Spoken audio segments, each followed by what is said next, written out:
ভালো জানেন, আল্লাহ রাব্বুল আলামিন ফেরেশতাকে বলবে, ও আমার ফেরেশতা, এই বান্দাগুলো খায় না, আমাকে ভয় করার কারণে খায় না। জোরে সুবহানাল্লাহ। সুবহানাল্লাহ। ও ফেরেশতারা তোমরা বলো, এই বান্দাগুলো আমার জান্নাত দেখেছে নাকি? সেই দিন ফেরেশতাগুলো বলবে, রব্বুল আলামিন না না, আপনার জান্নাত দেখে না। সেই দিন ফেরেশতাগুলো আবার বলবে, রব্বুল আলামিন না, জাহান্নাম দেখেছে নাকি?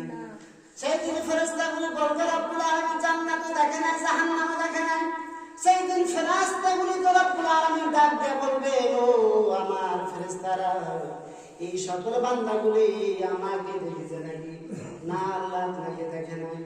ও ফেরেশতারা সাক্ষী থাক, ও ফেরেশতারা তোমরা সাক্ষী থাক, যেহেতু আমার বান্দাগুলি কোনো কিছু দেখে নাই, জান্নাত দেখে নাই, জাহান্নাম দেখে নাই, আমাকে দেখে না, আমাকে ভয় করে কোনো কিছু খাই না, আমাকে আমার ভয়ে তারা ভয়ে বিধ্বস্ত হয়ে শুধু আমাকে ডাকতেছে, সেহেতু আমি রব্বুল আলামিন আমার এই বান্দাগুলোকে ক্ষমা করে দিলাম।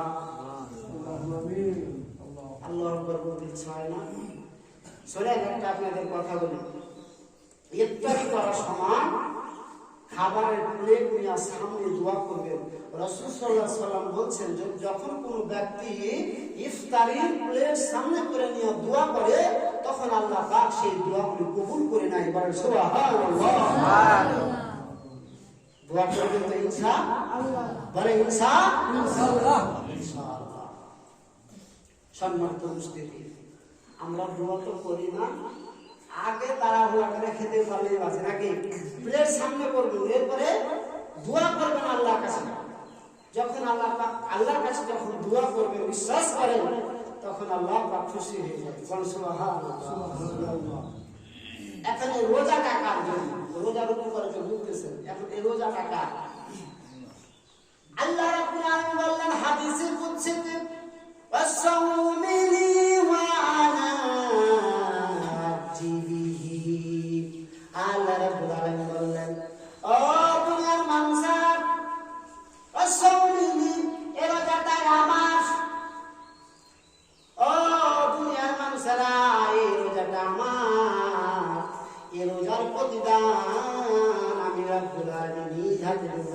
সুবহানাল্লাহ। ও দুনিয়ার বাবাজিরা, ভাইরা, কথাকে কান দিয়ে শুনে নেন।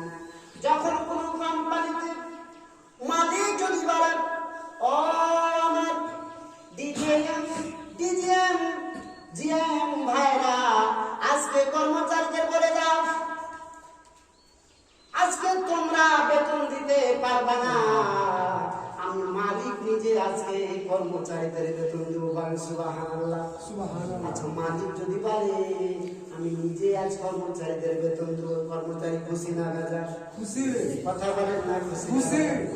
কর্মচারী খুশি, ওরে আল্লাহ, মালিক আজ আমাদের নিজে বেতন দিবে, মনে একটু বেশি করে বলো। সেরকম ভাবে বুঝায় আপনাদের আল্লাহ পাক আপনাদের নিজে দিবেন। আপনি যত আমল করেছেন সব আমলগুলো ফেরেশতাকে রাখে। সুবহানাল্লাহ। কিন্তু আল্লাহ পাক বলছে, বান্দা এটা দেখিস না, এটা আমার, এটা